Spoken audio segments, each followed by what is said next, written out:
subsídios. Lições Bíblicas Adultos. Bendito seja Deus e Pai de nosso Senhor e Salvador Jesus Cristo. Quero complementar a todos com a doce e maravilhosa paz do Senhor. Nesta oportunidade estamos aqui no canal Rascunho Teológico da EBD, Rascunho da EBD, para comentarmos a lição de número 2, lição da classe dos adultos. Estamos estudando um assunto muito interessante, faz parte dos livros históricos, não é?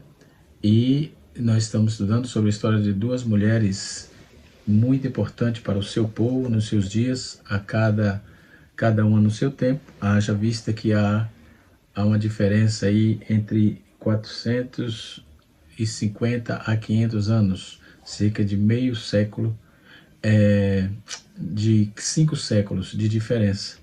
A história de uma para a história de outra. Primeiro Ruth e depois Esther. Então nós estamos estudando sobre esse assunto interessantíssimo, não é? E na lição de número 2, né? Na lição de número 2 nós vamos estudar o livro de Ruth, é o tema da lição. E o nosso assunto é o Deus que governa o mundo e cuida da família, né? Então nós esse é o tema geral, né? A lição de número 2, como eu já disse, é o livro de Ruth. É de comum acordo de todos os comentaristas que o livro de Ruth faz parte dos livros históricos, não é? O livro de Ruth tem algumas particularidades que vamos trazer aqui. Cantava-se, até hoje se faz, no período de festa, tem uma festa específica, em que eles leem o livro, recitam o livro de Ruth. Ruth capítulo 1, versículo de 1 a 5 é a leitura bíblica em classe. E nessa oportunidade nós vamos estar tratando de um livro muito importante e que tem as suas histórias enigmáticas. Não tem lá o nome de Deus, mas tem a ação pura da misericórdia e providência de Deus. Então, basicamente, o livro de Ruth trata de dois assuntos interessantes. Primeiro, a providência de Deus, né? Ele, de forma categórica, atesta isso, né? A providência de Deus. E também a felicidade daqueles que servem ao Senhor. Então, dois temas importantes que temos nesse livro. Mas vamos para a matéria propriamente dita. No tópico, nós temos aqui a lição dividida em tópico. O texto áureo da lição diz assim: E sucedeu que nos dias dos juízes julgavam, e houve fome na terra, pelo que um homem de Belém de Judá saiu para peregrinar nos campos de Moabe. Ele, sua mulher, seus filhos, né? Isso baseado no capítulo 1, versículo 1 de Ruth. Isso, a história nós já sabemos, mas do decorrer da lição, ou dessas 3 lições, estaremos discorrendo isso. Até a lição 6, estaremos falando propriamente de Ruth, né? O texto bíblico em classe está escrito assim: E sucedeu que nos dias em que os juízes julgavam a terra, houve uma fome na terra, pelo que um homem de Belém de Judá saiu a peregrinar nos campos de Moabe. Ele e sua mulher, seus filhos, e os seus 2 filhos, aliás, era o nome deste homem, Elimeleque, e o nome do filho de sua mulher, Noemi, e os nomes de seus filhos, Malom e Quilion, efrateus de Belém de Judá. Por isso que também tem a frase Belém Efratá, né? E vieram dos campos de Moabe, aos campos de Moabe, e ficaram ali. E morreu Elimeleque, marido de Noemi, e ficou com ela os seus 2 filhos. Mas quando tomaram para si mulheres moabitas, né? O nome de uma era Orfa e o nome da outra era Ruth, e ficaram ali quase 10 anos. E morreram também ambos, Malom e Quilion. Ficou assim essas mulheres desamparadas de seus 2 filhos e de seus maridos, a saber, Noemi, viúva de Elimeleque, Malom, viúva de Ruth, Ruth, viúva de Malom, e Quilion, e Orfa, viúva de Quilion, que faleceu. Esse é o texto bíblico proposto aqui na nossa lição, né? O primeiro tópico fala a organização do livro, o segundo tópico nos aponta sobre o contexto histórico do livro, e no terceiro tópico é o propósito e mensagem, né? Quando vamos fazer essa tratativa do livro de Ruth, nós vamos trabalhar um pouco a questão contextualizada aqui do objetivo do livro. O livro de Ruth contém as maiores histórias, uma das maiores histórias de amor, do amor de Deus a todos, sem exceção, né?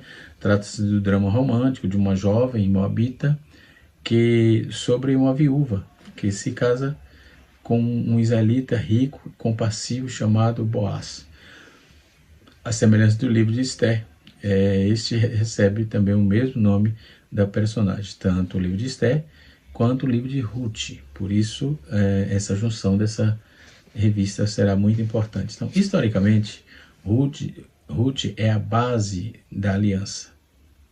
Ruth é a base da aliança e fornece uma chave essencial para a transição dos juízes, né, e os reis de Israel. Naqueles dias era governado por juízes. Então, quando ela começa o livro de Ruth, é esse período de transição, né? Está saindo dos juízes e entrando num período dos reis. Teologicamente, a história de Ruth e Boaz ilustra o conceito bíblico da redenção, né? Ou de remissão, ou de remir, no caso, né? Que falamos na lição passada, na lição de número 1.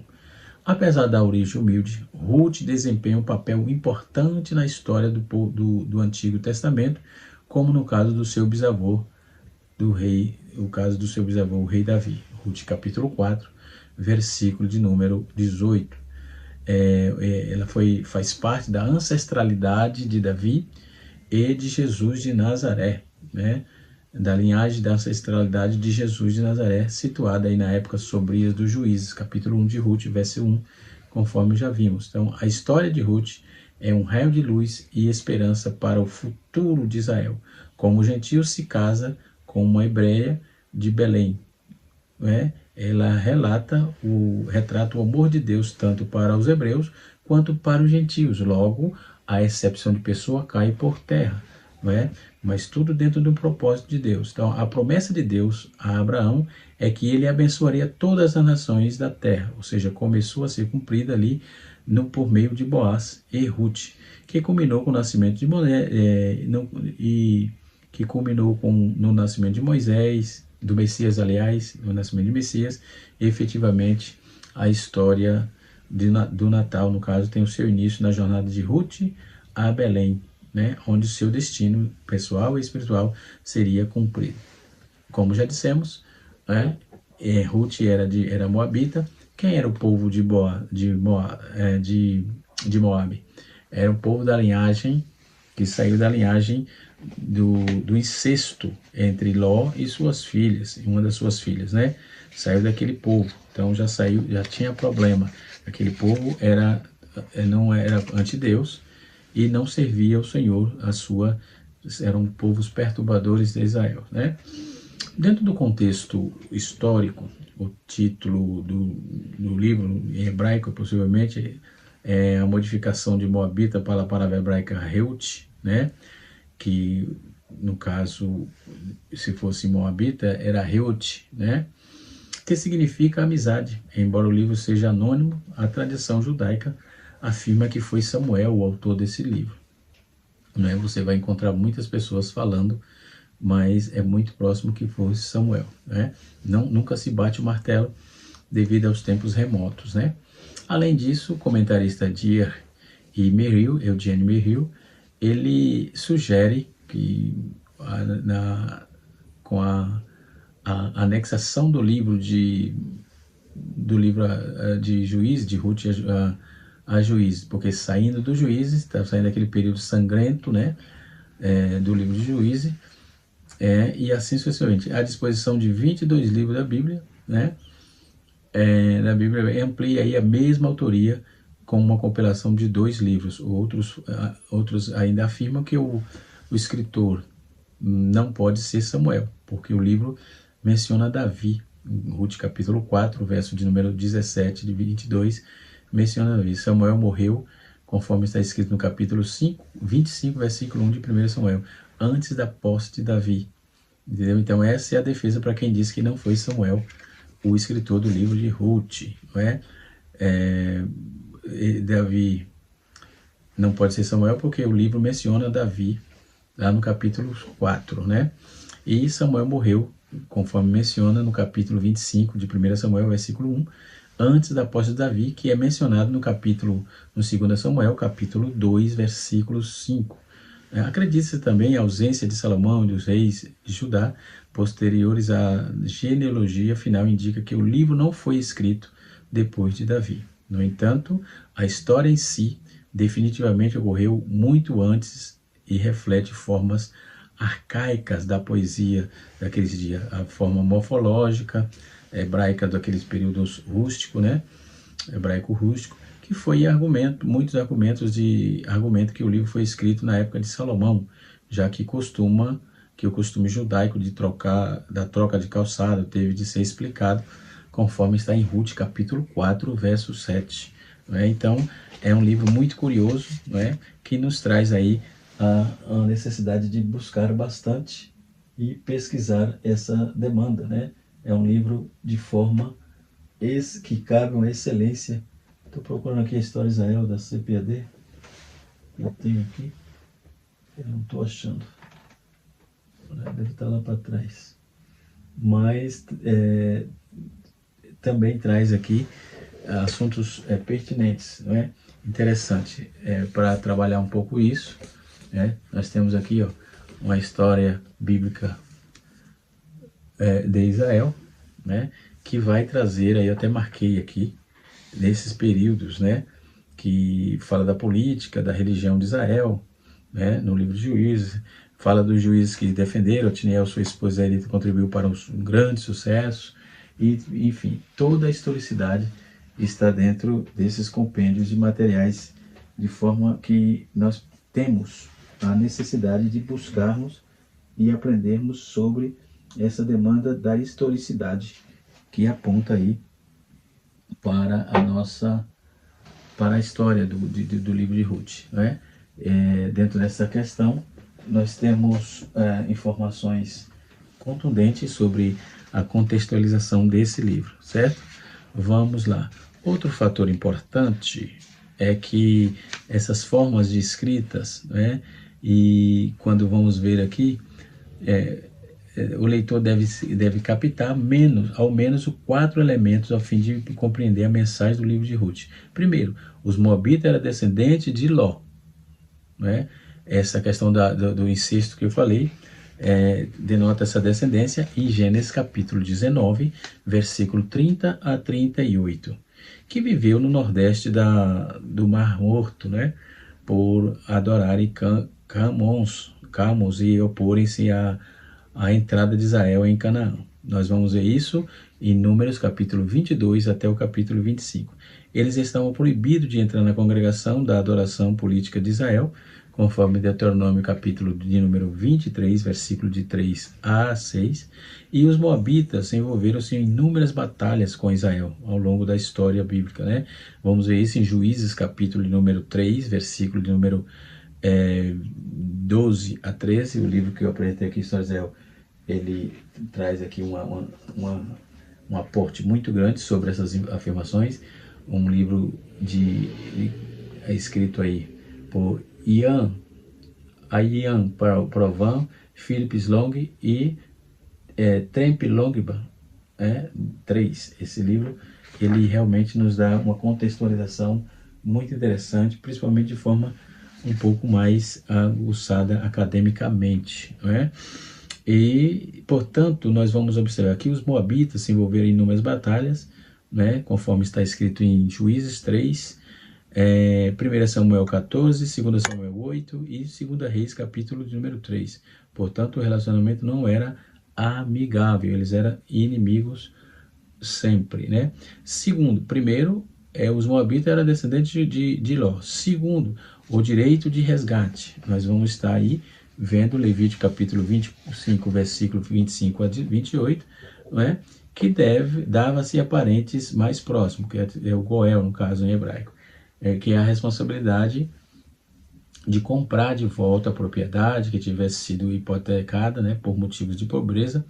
Então a lógica dessa provisão era manter a terra em questão sob posse da família, por causa da pobreza de Noemi. Ao retornar de Moabe, era uma incapaz de recuperar sua propriedade perdida em Belém, né, visto que ela deixou Belém por causa da fome e foi para Moabe, né. Lá os seus filhos casaram-se com moabitas, né, a saber, Orfa e Ruth. Nós já falamos sobre isso, né? Só repetindo aqui. Então, ao menos que recebesse a ajuda de um parente remidor, não é? Um parente que fizesse o resgate, né? Terceiro, né? O leitor deve captar pelo menos 4 elementos que eu disse, né? Então, primeiro, o primeiro elemento é que os moabitas eram descendentes de Ló. Segundo, os direitos de resgate, em Levítico capítulo 25. Terceiro, de acordo com o princípio do casamento do levirato, essa é a lei do levirato em Deuteronômio 25, versículos 5 a 10, né? O parente mais próximo de um homem falecido deveria casar-se com a viúva e gerar descendente. Naqueles dias estava usando essa lei, devia usar, que estava em pauta ainda, estava em vigência, obviamente, né? A fim de evitar que a linhagem e o nome dos falecidos se extinguisse, né? Uma vez que Noemi era idosa demais para ter filho, sua nora Ruth deu uma continuidade ao nome da família, casando-se com Boaz, um parente remidor, dando à luz a um filho chamado de Obed. O quarto dever que o leitor da revista deve ter, ou do livro de Ruth, ele deve ter, o quarto de acordo com Deuteronômio 23:3, um moabita ou qualquer um dos descendentes até a 10ª geração não poderia entrar na congregação pública de Israel, né? Como então Ruth pode tornar uma prosélita judia? Capítulo 1 de Ruth, versos 16 e 17. Se ela era de Moabe? São outras perguntas que estamos respondendo aqui. A possível resposta é observar, fazer uma observação de que Ruth era uma mulher moabita. Tá, muito bem. E alguns sustentam a hipótese que a proibição de Deuteronômio, capítulo de número 23, verso 3, aplica-se apenas a homens moabitas. Mas se a evidência, a genealogia de 10 gerações é a afirmação sobre o direito de Davi de ser rei, a despeito de descender dessa linhagem, né?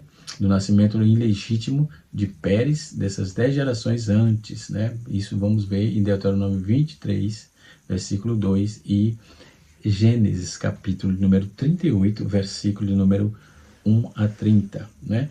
E o que Ruth transmite? Qual é a mensagem que Ruth passa? O livro de Ruth, ele se assemelha a uma peça de 4 atos. Primeiro, um locutor define o cenário, explicando o contexto histórico. Uma família judia deixou Belém e foi para Moabe, onde tudo deu errado. Então esse é um cenário, o contexto histórico dessa questão. Quando a cortina sobe, há 3 homens mortos, 3 viúvas desesperadas. Então imagina o cenário, né? Interessante. Cada capítulo do livro situa-se em uma localidade diferente. Primeiro, nas planícies de Moabe. Segundo, nos campos de Belém. Terceiro, na eira. Quarto, no portão de Jerusalém. Isso são curiosidades interessantes dentro do livro. Então, nós, só repetindo aqui, o livro de Ruth se assemelha a uma peça de teatro, né? Uma peça de 4 atos, por exemplo. Primeiro ato, o locutor define a cena, explicando o contexto da história. Uma família que deixou Belém e foi para Moabe, e tudo deu errado. Quando a cortina sobe, há 3 homens mortos, 3 viúvas desesperadas. Cada capítulo do livro situa em um local diferente, a saber, primeiro, a planície de Moabe. Segundo, nos campos de Belém. Terceiro, na eira. E quarto, no portão de Belém. Então, o drama aqui atinge o ápice com a proposta ousada de Ruth e suas respostas inteligentes de Moabe, né? E a resposta inteligente de Moabe quanto ao resgate da noiva gentia à família de Israel. né? Em tempos de dificuldade, de infidelidade nacional, Deus sobremaneira usou a fidelidade de uma candidata improvável, chamada Ruth, não é?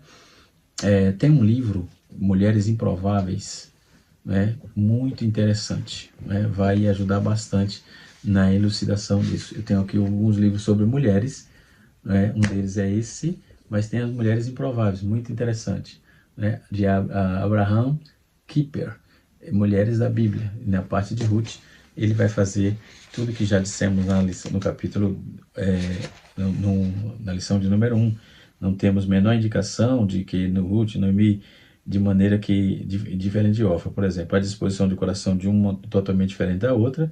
Então, Orfa rejeitou a graça em seu coração, enquanto Noemi abriu seu coração para ela, né? Observe aí, as três começam uma jornada juntas, para possível dedicação, de decidir um povo por alguns deuses e outros não, né? Então, o texto no capítulo 1, versículo 16 e 17, define aí o destino dessas três mulheres, né? Bendito seja Deus. Mas voltando aqui para o fator contextualizado, o contexto do livro de Ruth, né? Ou em tempos de dificuldade, como eu disse, torna-se uma candidata improvável, chamada Ruth para mudar o curso da história. Ela era mulher, gentia, pagã, pobre, viúva e moabita. Veja só, porém, Ruth rompeu com o próprio passado pagão, conforme Êxodo de Gênesis capítulo 30, capítulo 19, versículo 30 a 38, e Deuteronômio capítulo 23, verso de número 6. A fim de receber o povo, ela rompeu com tudo isso, a fim de receber o povo de Israel e seu Deus. E apesar de tudo, ele usou para perpetuar a linhagem messiânica de Davi. Como resultado, a aliança divina entre que prometia a bênção em troca da obediência, né? E aí Deus cumpre com o que ele falou para não quebrar a sua aliança, obviamente, em Deuteronômio capítulo 28, versículo de 14. E a bênção a todos que abençoasse Israel, a saber, a Abraão, no capítulo 12, versículo 3. Então Deus abençoou Ruth, dando-lhe um novo marido, um filho, uma posição genealógica muito privilegiada, né? Que ficou para a história para todo o tempo, né? Enquanto tiver humanidade, né? Quando tiver pessoas na Terra. Então, a resolução, primeiro, a definição que temos aí é a resolução do amor, né? Que é a determinação de Ruth, que ela teve, à medida que as cortinas sobem. O primeiro capítulo aí descreve a viagem da família de Elimeleque, preparando um terreno para o resto da história. Ele explica como Noemi ficou viúva, não é? Empobreceu como Ruth, e como Ruth se apegou a ela. Então a história ocorreu durante a época dos juízes, enquanto a nação passava por um período de fome em consequência de maldições da aliança, né? Ruth capítulo 1, versículo 1. Então esse fato revela aí o padrão geral da infidelidade à aliança. Então não quebre a aliança, você vai ter dificuldade. E uma das provas que Deus tinha naqueles dias de provar era fome. Era uma ferramenta muito poderosa que Deus usava. Então este padrão também é visto de uma forma como a família de Elimeleque viajou para Moabe, uma cidade famosa por seu passado.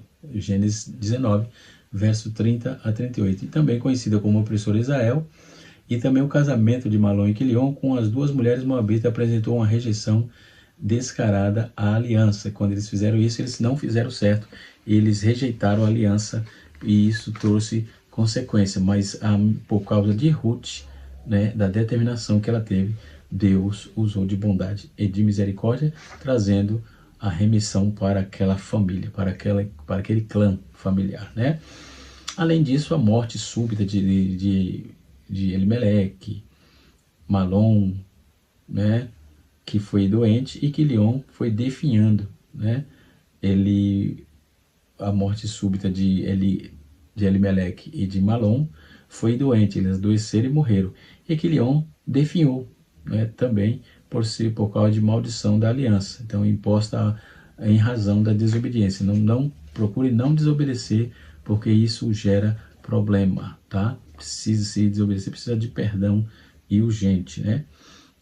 nós vamos observar que, apesar do contexto negativo da infidelidade da aliança e da terrível situação de Noemi, o autor do livro insere uma nota muito importante. Quando ele trabalha, ele resiste ao exemplo positivo de Ruth e de não deixar Noemi, né? Então esse foi um exemplo positivo, começou por aí, por não deixar Noemi, sua disposição de romper com o passado pagão, a fim de receber o povo de Israel. E seu Deus é exaltado aí nesse ponto, porque explica, nós vamos ver que explica aí uma vontade dele usá-la e recompensá-la. O exemplo positivo de Ruth quer dizer amizade, é contrastado aí com a decisão de Orfa. Orfa é pescoço ou teimoso, o significado do nome de Orfa, né? De volta para o seu lar e para os seus deuses moabitas, né? Embora tenha encontrado uma calorosa recepção dos compatriotas ao retornar para Belém, após deixar Moabe, Noemi, que quer dizer doçura, né? Ela pede que seja chamada de Mara. Mara quer dizer amarga. Ainda sem compreender os planos de Deus, ela considera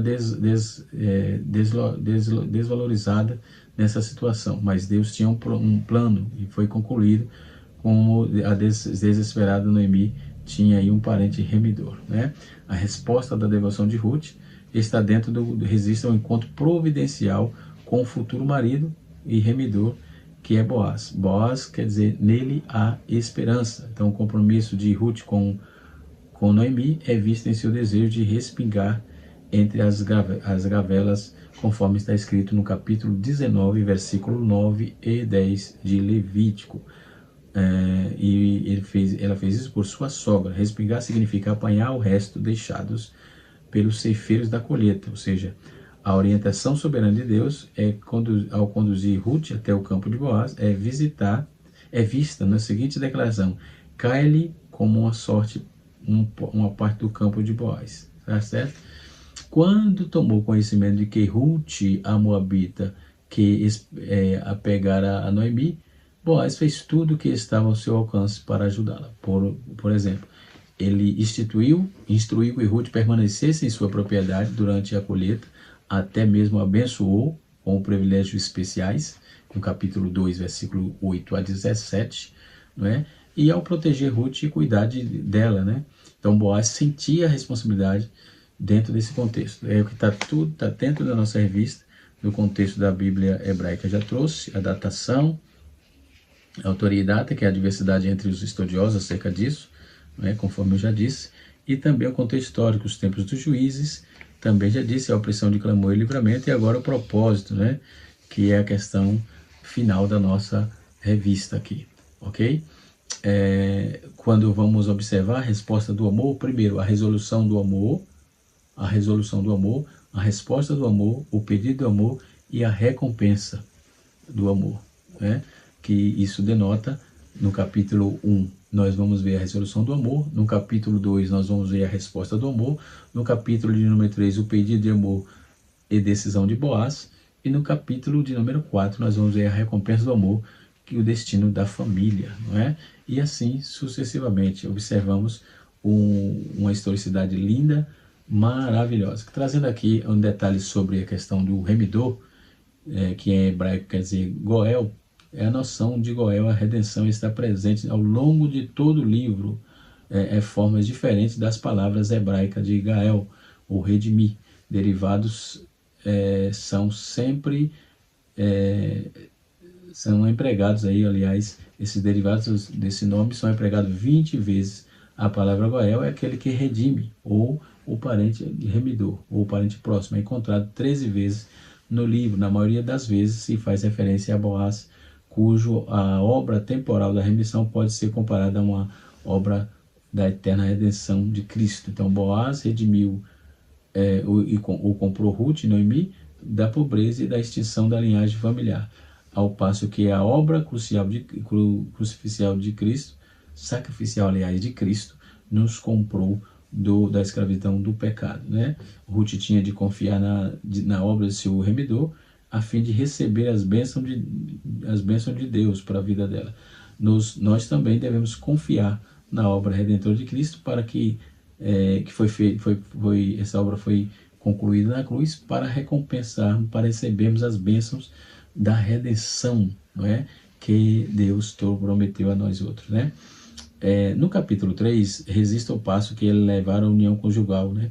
Noemi reconheceu que, embora fosse pobre demais para readquirir a sua propriedade em Belém, a idosa demais para ter filhos que perpetuassem o nome da família. Então, o primeiro ponto de tudo isso é reconhecer incapacidade, não é?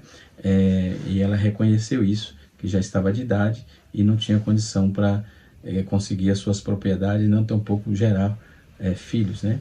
Como parente remidor, poderia resolver, como Boaz, como parente remidor, poderia resolver ambas as situações, casando-se com a sua nora, no caso Ruth, em vez que Boaz não tomou mais medidas a esse respeito. Então Noemi arquitetou um plano para que Ruth poupasse o casamento, né? Ela planejou que Ruth dormisse aos pés de Boaz e descobrisse a comunicado simbolicamente do seu interesse ao casamento. Então, observe que ela foi até Boaz. Então, a devoção de Ruth a Noemi também é vista em sua disposição de colocar o plano em prática, né? E nós vamos ver que Boaz, que exalta o caráter virtuoso dela, apontando no capítulo 3, versículo de número 1, capítulo 3, versículo 10 e 11, o autor deseja que o leitor entenda que, por causa da decisão de Ruth, de receber o povo de Israel, Israel e seu Deus, ele usaria não apenas o propósito de curto prazo para trazer plenitude à vida de Noemi, que estava destroçada, estava sem esperança, né? A revelação de que o parente mais próximo tinha direito de recusar a posição do remidor. A idade de Boaz era talvez de 20 anos, mais velho do que Ruth. Isso é uma dedução. 20 anos mais velho de Ruth, né? Não são fatores que podem explicar a excitação inicial dele, né? Ele não queria logo no primeiro momento. Contudo, Boaz expressou alegria diante do pedido. Bendita és tu, Senhor, filha minha. Bendita és tu do Senhor, filha minha. Capítulo 3, versículo 10, né, de Ruth. Então ele comunicou a sua intenção, oferecendo grãos para Ruth levasse a sogra. Ao retornar, Noemi conselhou a nora ter paciência enquanto esperava para saber se o parente remidor, Boaz, no caso, seria esse remidor ou não, né? Com mais idade e sabedoria, ela garantiu a Ruth: aquele homem não descansará até que conclua hoje este negócio. Esse negócio era se casar com Ruth. Ela, por experiência, já deduziu. E a recompensa do amor, o casamento de Boaz e Ruth, é retratado no capítulo 4 do livro, não é? O texto começa com a decisão do parente mais próximo de não se casar com Ruth. Boaz convidou, né, para sentar-se com ele. E vamos observar isso, né, que ele convidou para sentar-se com ele e exercer o seu direito, né? Ele também estava preocupado no fato de que o remidor nessa nova responsabilidade, sua própria herança familiar fosse colocada em risco, né, de alguma forma. A resolução do parente mais próximo de renunciar ao seu direito sobre a propriedade de Noemi e Ruth foi selada com os símbolos, com um gesto simbólico de tirar o calçado. Essa decisão liberou Boaz para se casar com Ruth. Então, para que ela não tivesse essa intenção de que fosse usurpado os bens que ele tinha, não é? Era só, no caso, os bens que fosse de clã familiar. Fora disso, ela fez esse juramento tirando o calçado em Ruth capítulo 4, versículo número 6 e 7. Veja bem que interessante. Então, essa decisão liberou para que ele Boaz se casasse com Ruth. O casamento curou o vazio, o casamento, no caso, curou o vazio de Ruth, experimentada por causa da morte ela experimentou por causa da morte do seu marido, né, Malom. A relevância desse matrimônio na perpetuação de uma linhagem importante, perpetuação, para receber a alusão aí na bênção do testemunhar o casamento, né? Então elas oraram para que o recém-casado fosse férteis como Lia e Leia, como Raquel e Leia, né? que geraram as tribos de Israel. Então, o nascimento de Obed, ela reverteu o vazio, né? A amargura de Noemi, pois ela recebeu gratificante, né? Recebeu a notícia de forma gratificante a função de ser ama da criança, ou seja, ela cuidou da criança. Por intermédio de Ruth e Boaz, a linhagem de Elimeleque foi perpetuada de acordo com Ruth, capítulo 4, verso 17, né? Então veja que história interessante, bonita, não é? Uma vez que Boaz não era mais apenas parente, remedou, mas também agora carregava a linhagem de Davi, seu casamento com Ruth inseriu de modo permanente na genealogia tanto de Davi como também do Messias, tanto de Ruth como de Boaz. Bendito seja Deus para todo sempre. Então, Deus é o Deus que muda a história, e essa história aqui foi literalmente mudada com persistência, prudência e muito cuidado. Deus abençoe a todos. Canal Rascunho da IBD, ensinando para transformar vidas.